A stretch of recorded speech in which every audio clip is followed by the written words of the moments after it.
Raj the making of a prime minister. मुश्किलों का अंबार है, वही तो मेरे हौसलों की मीनार है। हिंदुस्तान में दो प्रधान दो निशान नहीं चलेंगे। अगर इतनी ताकत ये पाकिस्तान के खिलाफ लगा दे तो आतंकवाद आसान हो गया। हम चुनौतियों से टकरा रहे हैं। सर्जिकल स्ट्राइक और एयर स्ट्राइक करके नए भारत के सामर्थ्य का संदेश भी दे दिया है। तुम उठो, तिरंगा लहरा दो। जननायक नरेंद्र मोदी के 20 वर्ष पुराने भाषणों पर आधारित एक बेहद लोकप्रिय कार्यक्रम क्या कहते हैं नरेंद्र मोदी।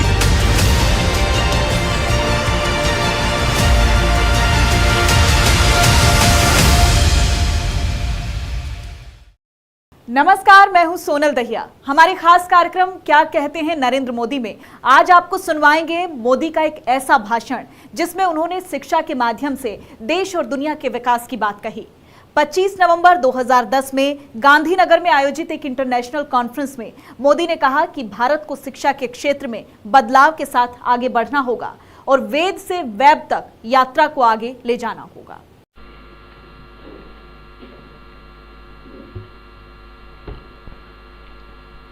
भाइयों और बहनों, सुप्रभातम।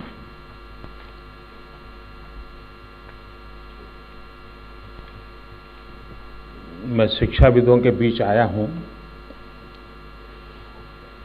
जिनसे मुझे सीखना है उनके सामने कुछ कहना ये थोड़ा कठिन काम होता है।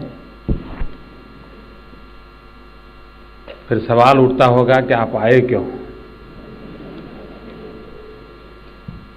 मैं आपको विश्वास दिलाने के लिए आया हूं कि आप इस 2 दिवस जो भी चर्चा करोगे, मंथन से जो अमृत निकलेगा, मैं आपको भरोसा देता हूं ये सरकार उन चीजों को भली भांति लागू करने के लिए भरसक प्रयास करेगी।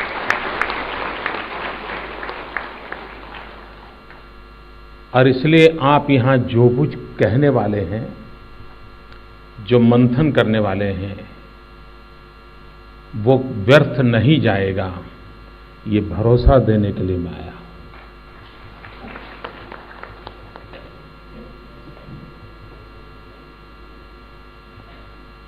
इस वैश्विक परिवेश में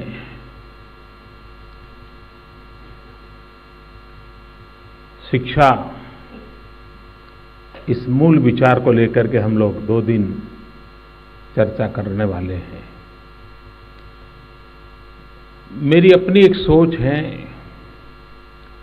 कि सरकार वो एक ऐसी इकाई नहीं होनी चाहिए कुछ जो सिर्फ फाइल में बंधी हुई हो। सरकार उस शब्द का थोड़ा परिवर्तन करके फाइल से निकल करके लाइफ से जुड़ने चाहिए। अल्फाबेट तो वही है, लेकिन उसी अल्फाबेट को थोड़े परिवर्तन की मुझे आवश्यकता लगती है। और अगर सरकार को हम फाइल से बाहर निकाल करके लाइफ से जोड़ना चाहते हैं तो सरकार को भी हर क्षेत्र के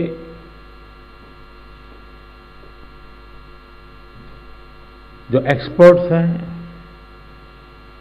उनके विचारों को सुनना जरूरी होता है। नीतियों के निर्माण से पहले व्यापक रूप से अगर इनपुट मिलता है तो हम नीतियों के निर्माण में कम से कम गलतियां करते हैं और नीतियां लंबे अरसे तक उपकारक रहती है। और इसलिए अगर शिक्षा क्षेत्र में भी बदलाव लाना है, हमें शिक्षा क्षेत्र के भी व्याप को अगर बढ़ाना है, तो जो रोजमर्रा इस जिंदगी को जी रहे हैं, जिन्होंने अपने आप को इस काम के लिए खपाया है, समर्पित किया है, जिनको भिन्न भिन्न प्रकार का एक्सपोजर मिला है, अगर वे मिल बैठ करके चर्चा करते हैं तो मैं समझता हूं कि सरकार में बैठे हुए लोगों को निर्णय करने के लिए काफी सुविधा मिलती है। और इस अर्थ में इस गोल्डन जुबिली ईयर में हमने काफी बल दिया है, सभी क्षेत्रों में बल दिया है कि कुछ हम लोग आगे का सोचें, हम वैश्विक परिवेश में सोचें। हम अलग थलग एक कोने में रह करके आज सोच करके दुनिया नहीं चला सकते। हमने बदले हुए प्रवाहों के साथ अपने आप को मैच करना पड़ेगा और उसकी दिशा क्या हो। और उन्हीं विषयों पर चर्चा सिर्फ शिक्षा के क्षेत्र में हो रही है ऐसा नहीं, विकास के सभी पहलुओं पर हम इस गोल्डन जुबिली ईयर में कार्य कर रहे हैं और उसका एक हिस्सा है शिक्षा के संबंध में। जब हम शिक्षा की बात करने वाले हैं यहां, तब हमारी यात्रा बहुत लंबी रही है। हम कोई आज से इस यात्रा को शुरू नहीं कर रहे हैं। एक प्रकार से वेद से लेकर के वेब तक हमारी ये पूरी ज्ञान पिपासा की यात्रा रही है। वेद ने भी कुछ दिया और आज वेबसाइट भी कुछ दे रही है। और वेद से वेब तक की इस यात्रा में से जो भी उत्तम है उसको लेकर के आगे जाने का रास्ता बनाना। हमने उपनिषद से शुरू किया था, हम उपग्रह तक पहुंचे हैं। उपनिषद से उपग्रह तक की हमारी इस यात्रा को और आगे हम कैसे ला जा सकते हैं, इस पर सोचने की आवश्यकता है। एक सवाल का जवाब इस देश को देना पड़ेगा। क्या हमारे पास दुनिया को देने के लिए कुछ नहीं है? क्या हम उतने बैंकरप्ट हो गए हैं कि हम विश्व को कुछ नहीं दे सकते हैं? मानव जात जिस संकटों से गुजर रही है, क्या उसके रास्ते हम नहीं दिखा सकते हैं? अगर हमारी 5000 साल की विरासत, जो टाइम टेस्टेड विरासत है, अनेक संकटों से गुजरे होंगे, अनेक कठिनाइयों से भी हम निकले होंगे, क्या कभी तो हमने उन समस्याओं को जूझते हुए रास्ते निकाले होंगे? हमने उस समाज को समय बाहर निकाला होगा? क्या दुनिया को हम असहाय छोड़ देंगे? अगर हम असहाय छोड़ देते हैं तो हमें सिर्फ अपने स्वार्थ की बात करके रहने का अधिकार नहीं है। हमने ग्लोबली इसलिए भी सोचना है कि हमें विश्व को कुछ देना है। हमें ग्लोबली इसलिए भी सोचना है कि हम एक परंपरा से निकले हुए लोग हैं, हम एक रिदम से निकले हुए लोग हैं, हमने अपना एक रास्ता बनाया हुआ है। लेकिन कभी सोचे तो जरूर, कोई और रास्ता भी हो सकता है जो इससे भी सरल हो, कोई और रास्ता भी हो सकता है कि जो हमें तेज गति से पहुंचा सकता है। और इसलिए अगर विश्व में कुछ अच्छा है तो उसको हमारी जो व्यवस्थाएं है उसमें ढालने की कोशिश कैसे करें और उसको ज्यादा हम फ्रूटफुल कैसे बना सके। और हमारे पूर्वजों ने, आज दुनिया की सोच और हमारे पूर्वजों की सोच में बहुत बड़ा अंतर था। आज इंटेलेक्चुअल प्रॉपर्टी राइट का जमाना है, मैं उसका विरोधी नहीं हूं, लेकिन एक जमाना था कि इंटेलेक्चुअल प्रॉपर्टी का जो मालिक था वो श्रेष्ठ जन माना जाता था और वही उसकी रॉयल्टी थी। पूरा समाज उसका गर्व करता था, पूरा समाज उसके प्रति आदर करता था। लेकिन अब पैसे ही समाज में आदर का कारण बन गए तो फिर प्रॉपर्टी राइट की जरूरत खड़ी हो गई। उसके पास ज्ञान होना है, इंटेलेक्चुअल प्रॉपर्टी है, लेकिन वो पैसों के फॉर्म में कन्वर्ट नहीं हुई तो उस इंटेलेक्चुअल प्रॉपर्टी राइट को दुनिया स्वीकार नहीं कर रही है। कितना ही इंटेलेक्चुअली एबल होगा, लेकिन उसको मर्सिडीज गाड़ी में उतरना पड़ेगा, कोई अच्छे कपड़े पहन करके आने पड़ेगा, तभी तो कोई उसको रिसीव करने आएगा।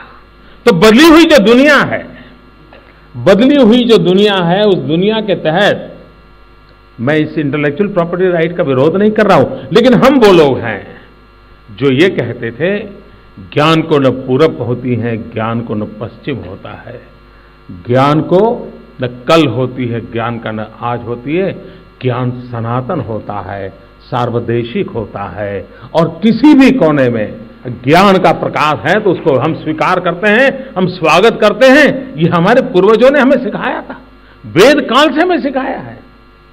और इसलिए भारत की सीमाओं तक हम ज्ञान को बंधित नहीं रख सकते। विश्व में जो उत्तम है, जो श्रेष्ठ है, उसको स्वीकार करने का मन हमें सदियों से हमारे जेनेटिक सिस्टम में दिया गया है।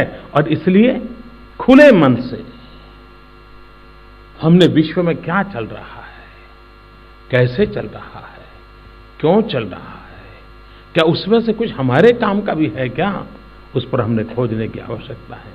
मैं मानता हूं हमारे पूर्वजों को जो सद्भाग्य नहीं मिला था, वो सद्भाग्य हमें मिला है। हमारे पूर्वजों के पास ज्ञान की विरासतें थी, उनका एक्सपीरियंस था, उन्होंने उसको प्रैक्टिस किया था, लेकिन उनके पास वो टेक्नोलॉजी का लाभ नहीं था जो विश्व तक पहुंचा पाए। आज की पीढ़ी भाग्यवान है कि उसकी उंगलियों पर पूरा विश्व नाच रहा है। वो कंप्यूटर पर बैठ जाएं, वो सारी दुनिया को अपने आप में लपेट सकता है, वो दुनिया में ले भी सकता है, दुनिया को दे भी सकता है। क्या हम इस टेक्नोलॉजी का उपयोग अपनी इस विरासत को दुनिया के पास पहुंचाने के लिए कर सकते हैं? और इसलिए हमें ज्ञान और हमारे विज्ञान दोनों को जोड़ना पड़ेगा। और जहां तक साइंस का सवाल है, सीधी सीधी बात है, साइंस इज यूनिवर्सल। लेकिन आवश्यकता ये है, और जो हमारे देश के लिए सर्वाधिक आवश्यक है, साइंस इज यूनिवर्सल, लेकिन टेक्नोलॉजी मस्ट बी लोकल। अगर हम अपनी चीजों को अपने प्रकार से इवॉल्व नहीं करते हैं, उन सिद्धांतों को ही हम सिर्फ रटते रहेंगे और दुनिया से चीजें लाते रहेंगे, तो मैं समझता हूं शायद हम अपनी समस्याओं का समाधान भी नहीं खोज पाएंगे। अपनी समस्याओं का समाधान खोजने के लिए भी क्या हम उस दिशा में आगे जा सकते हैं? कभी कभी ये भी सोचना होगा, क्या सचमुच में हमारा अपना शिक्षा की कोई फिलॉसफी है क्या?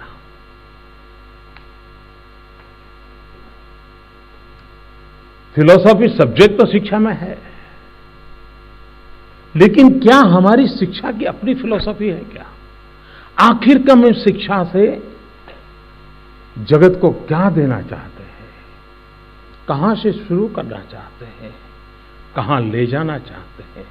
अगर ये दर्शन साफ नहीं है तो फिर हम भटक जाते हैं और हम तत्कालीन पर्स के आसपास ही, तनख्वाह कितना मिलेगा उसी के आसपास ही जिंदगी को ढोते रहते हैं।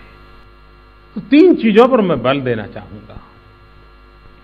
एक, हजारों साल से इस ज्ञान का विस्तार और विकास होता रहा है, उत्कर्ष होता रहा है। कुछ चीजें होगी जो कालबाह्य होगी, कुछ चीजें होगी जो काल के अनुकूल होगी। हमारी शिक्षा का एक पहला दायित्व है कि जो हमारे पास उत्तम विरासत है और उसमें जो उत्तम आज के लिए उपयोगी हैं, उनको कैसे संजोए रखा जाए। उसमें कुछ कमी आई है तो उसको ठीक ठाक कैसे किया जाए, ये पहली आवश्यकता मुझे लगती है। दूसरा, आज की जो वर्तमान व्यवस्थाएं हैं, अवस्थाएं हैं, उसके अनुकूल हम किस प्रकार से इवोल्यूशन करें। I don't say revolution. हम कैसे इवॉल्व करें। हमें कायाकल्प करने की जरूरत होती है। हमें आत्मा को खत्म करने की आवश्यकता नहीं है, शरीर में बदलाव लाने की आवश्यकता होती है। शिक्षा में भी समयानुकूल कायाकल्प निरंतर होते रहना चाहिए। The making of a Prime Minister. मुश्किलों का अंबार है, वही तो मेरे हौसलों की मीनार है। हिंदुस्तान में 2 प्रधान 2 निशान नहीं चलेंगे। अगर इतनी ताकत ये पाकिस्तान के खिलाफ लगा दे तो आतंकवाद आसान हो गया। हम चुनौतियों से टकरा रहे हैं। सर्जिकल स्ट्राइक और एयर स्ट्राइक करके नए भारत के सामर्थ्य का संदेश भी दे दिया है। तुम उठो, तिरंगा लहरा दो। जननायक नरेंद्र मोदी के 20 वर्ष पुराने भाषणों पर आधारित एक बेहद लोकप्रिय कार्यक्रम क्या कहते हैं नरेंद्र मोदी।